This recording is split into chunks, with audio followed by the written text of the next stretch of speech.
আমার জামাইরে যদি মাসে 30 দিন 3 বেলা করে এই পোলাও দেওয়া হয়, তাহলে সেটা সে খুবই খুশি মনে খাইয়া নিব। পোলাও তার এতই পছন্দ, হোক মোরগ পোলাও, বিরিয়ানি, তেহারি, যেইটাই হোক তার এতই পছন্দ। তার এমন পোলাও পাগল মানুষ আমি আগে জানি। আমার পোলাপান গুলা হয়েছে একবারে তার মতোই। আসসালামু আলাইকুম, আমি সারহাজুই। আজকে আইছি নতুন একটা রান্না নিয়ে। এখন কি আর করার, তাগো আবদার তো আমার রাখতেই হইব। 2 দিন পর পরই তাগো বায়না থাকে, এই পোলাও রান্না করো, বিরিয়ানি রান্না করো, নাহলে তেহারি রান্না করো। আর শুক্রবার হইলে তাগো তো এটা ছাড়া চলেই না। কি আর কমু, তাগোর সাথে খাইতে খাইতে আমার অভ্যাস হয়ে গেছে। আমার আবার এতটা ভাল লাগে না, কেমন জানি জিমাতলা। আর তার তার কোনোই সমস্যা হয় না, সে 3 বেলাই খাইতে পারবো, 30 দিনই খাইতে পারবো। যাই হোক, এটাও ছিল গত শুক্রবারের ভিডিও। বায়না ছিল মোরগ পোলাও খাইবো, তাই একদম সিম্পল ভাবেই রান্না করলাম। প্রথমে বেশ খানিকটা পেঁয়াজ আমি বেরেস্তা করে অর্ধেকটা উঠায় রাখলাম, বাকি অর্ধেকটার মধ্যে গোটা মশলা দিয়ে দিলাম। তারপর ওইটার মধ্যে দিয়ে দিলাম পেঁয়াজ বাটা, আদা রসুন বাটা, লবণ, তারপরে যাবতীয় গুঁড়া মশলাগুলা। এখানে দিছি ধনিয়ার গুঁড়া, মরিচের গুঁড়া, কিন্তু আমি কিন্তু এখানে হলুদটা ব্যবহার করি নাই। আর দিলাম গরম মশলার গুঁড়া, দিয়া পানি দিয়া ভালো করে কষায় নিছি। হলুদের গুঁড়া দিলে ওইটা একদম খিচুড়ি হয়ে যাইতো, ওইটা আর মোরগ পোলাও হইতো না, এই কারণে হলুদের গুঁড়াটা আমি দেই নাই। তারপর এখানে চিকেন গুলা দিয়ে দিলাম। আমি এখানে চিকেনের লেগ পিসটা ব্যবহার করছি, কারণ এটা দিয়ে মোরগ পোলাও খেতে ভালোই লাগে। তারপর মাংসটারে ভালো করে কষায় নি, আমি ঢাইকা ঢাইকা কষায় নিতেছি যাতে মাংসটা সিদ্ধ হয়ে যায়। মাংসটা যখন প্রায় অনেকটাই সিদ্ধ হয়ে যাবো, তখন এখানে দিয়ে দিব বাদাম বাটা আর ফেটানো টক দই। টক দইটা দেওয়ার সময় চুলাটা অফ করে নিছি, কারণ অনেক সময় ছানা ছানা হয়ে যায়, ওইটা ভাল লাগে না।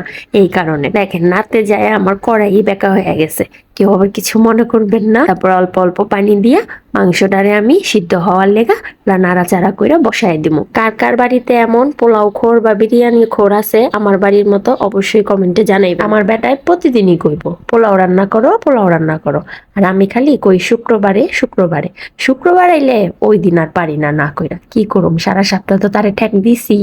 যাই হোক, এখন বিরিয়ানিতে যদি আবার বিরিয়ানি মশলা না দেই তাইলে তো হয় না। এই কারণে আমি রাঁধুনি প্যাকেটের বিরিয়ানি মশলাটা দিয়ে দিলাম, আমি হাফটাই দিলাম। আর মাংসটা যখন প্রায় 80% সিদ্ধ হয়ে যাব, তখন দিয়ে দেবো আলু। আলুটা কিন্তু আমি বেশ বড় বড় করে কাটছি, কারণ বড় বড় করে আলু পোলাওতে খাইতে খুব ভাল লাগে। আর যদি হয় মোরগ পোলাও, একদম কাচ্চির মতো একটা আর কি ফিল আহে। যাই হোক, গরিবের কাচ্চি মোরগ পোলাও দিয়ে চালাই দিতেছি। আর জাগো বাড়িতে ছোট বাচ্চা আছে, তাগো বাড়িতে তো সব তরকারিতে আলু আলু দিতেই হবে, যেটাতে আলু না যায় ওইটাতে আলু দিতে হইব। যাই হোক, আলু সিদ্ধ হয়ে গেছে, মাংসও সিদ্ধ হয়ে গেছে, উপরে বেরেস্তা দিয়ে দিলাম। এখন এটা নামায় সাইডে রাইখা দিব। এখন রান্না করুম আমি পোলাও। বড় একটা পাতিলা নিয়ে নিছি আগেই, কারণ যাতে আমার নাড়াচাড়া করতে সমস্যা না হয়। তারপরে তেল দিয়ে ওইটার মধ্যে গোটা মশলাগুলা দিয়ে দিলাম সব। তারপরে দিয়ে দিলাম পেঁয়াজ কুচি, দিয়া ভালো করে লাল লাল করে ভাইজা লমু। তারপরে দিয়ে দিব আদা রসুন বাটা। আদা রসুনের কাঁচা গন্ধটা যখন চলে যাবো, তখন পোলাও চালটা দিয়ে দিব।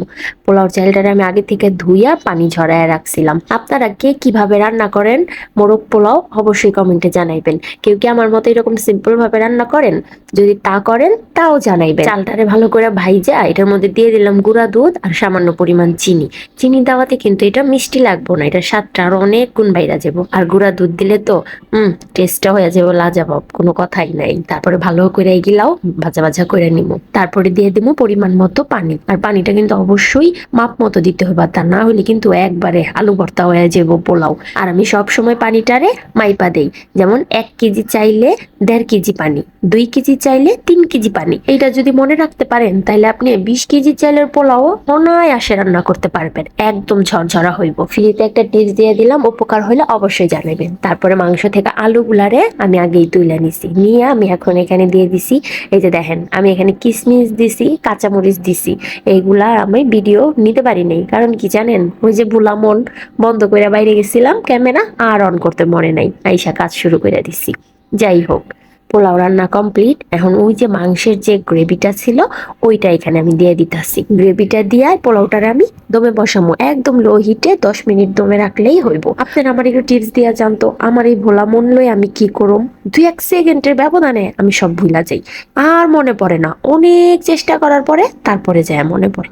ভারী একটা সমস্যায় পড়ছি আমি। আমার মতো কি আর কারো এমন এই সমস্যাটা হয় নাকি আমারই? এই সমস্যার সমাধান কেউ জানলে অবশ্যই আমার কমেন্ট বক্সে একটু জানায় যাইবেন।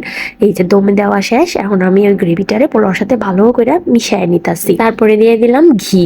ঘিয়ে পোলাও রান্না করলেও কিন্তু খাইতে অনেক দারুণ টেস্ট লাগে, কিন্তু এত ঘি পামো কই, এই কারণে তেল দিয়ে রান্না করি, পরে যে ঘি দেই। তারপরে দিয়ে দিলাম কেওড়া জল আর হইলো পেঁয়াজের বেরেস্তা। ভালো করে দিয়া কিছুক্ষণ ঢাইকা রাখুন, যাতে কেওড়া জলের গ্রানটা পুরো পোলাওতে ছড়ায়া যায়। তারপরে এখন ভালো করে নাড়াচাড়া করে মিশিয়ে নিব। তারপরে দিয়ে দিব যে রান্না করে রাখছিলাম চিকেন, ওইটা ভালো করে চারোপাশ উপরে উপরে দিয়ে দিব। অনেক সময় এটা লেয়ার কইরাও দেওয়া যায়, কিন্তু আমার কাছে ভেজাল মনে হয়, এই কারণে আমি উপরেই দিয়ে দিই, পরে নাড়াচাড়া কইরা মিশিয়ে খাই। যাই হোক, এটা তো আর আমি কোনো অনুষ্ঠানে রান্না করতে আসছি না যে এত কাহিনী করতে হইব। বাসায় রান্না করতে আসছি, আগেই বলছি সিম্পল ভাবে রান্না করতে আসছি, এত ভেজালের দরকার আছে? আমরাই তো, তাই না? পেঁয়াজ বেরেস্তা ছিটিয়ে দিব, বাস রেডি হয়ে গেছে আমার মোরগ পোলাও। 2-3 মিনিটের মতো ঢাইকা রাখলাম, তারপরে এখন এটা রেডি, একদম কমপ্লিট। এখন শুধু পরিবেশন করে খাওয়ার পালা। আর আমার তার তো তর্স হইতাছে না, এই যে প্লেট নিয়ে হাজির, তারে চুলার উপর থেকেই দিতে হইব, কি আর করার। দিয়ে দিলাম, সে শান্তি তো আমি শান্তি, আর আমি শান্তি তো পুরো দুনিয়া শান্তি। উপরে একটু পেঁয়াজ বেরেস্তা দিয়ে ডেকোরেশন করে দিলাম। খাইতে কিন্তু এটা অনেক স্বাদ হয়েছে। আমার জামাই 100-তে আমার 200 দিছে। আপনারা অবশ্যই জানাইবেন কমেন্টে কেমন লাগছে আমার আজকের ভিডিওটা। ভালো লাগলে শেয়ার করে সবাই পাশে থাকবেন, আর অবশ্যই লাইক কমেন্ট করতে কিন্তু ভুলবেন না। আপনাদের লাইক কমেন্ট আমাকে অনেক উৎসাহিত করে। আজকের মতো আল্লাহ হাফেজ। আর এতক্ষণ আমাকে ধৈর্য ধরে সহ্য করার জন্য সবাইকে ধন্যবাদ।